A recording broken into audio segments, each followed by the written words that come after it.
Haibargaon press ক্লাবৰ ৰাষ্ট্ৰীয় press দিৱস উদযাপন জ্যেষ্ঠ সাংবাদিক হেমেন কুমাৰ দাসক ডক্টৰ আবু হানিফা স্মাৰক বঁটা প্ৰদান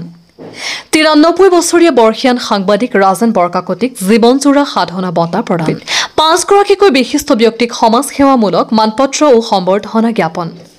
নগৰ প্ৰণৱ বৰুৱা কলাক্ষেত্ৰত গাম্ভীৰ্যপূৰ্ণ অনুষ্ঠানত অনুষ্ঠিত হয় এই অনুষ্ঠানৰ দিনজোৰা কাৰ্যসূচীৰে উদযাপন কৰে ৰাষ্ট্ৰীয় প্ৰেছ দিৱস মৰমৰ শিল্পী জুবিন গাৰ্গৰ নামত 500 খাদ্যৰ পেকেট বিতৰণ কৰে আজিৰ এই পবিত্ৰ দিনটোত হয়বৰগাঁও প্ৰেছ ক্লাবৰ সভাপতি দিব্যজ্যোতি বৰুৱা আৰু সম্পাদক মুস্তাফা কামালে আঠৰে গাম্ভীৰ্যপূৰ্ণ অনুষ্ঠানটিৰ আজি ৰাষ্ট্ৰীয় প্ৰেছ দিৱস উপলক্ষে নগাঁও হয়বৰগাঁও প্ৰেছ ক্লাবে ডক্টৰ আবু হানিফা স্মাৰক সাংবাদিক বঁটা মোক প্ৰদান কৰিছে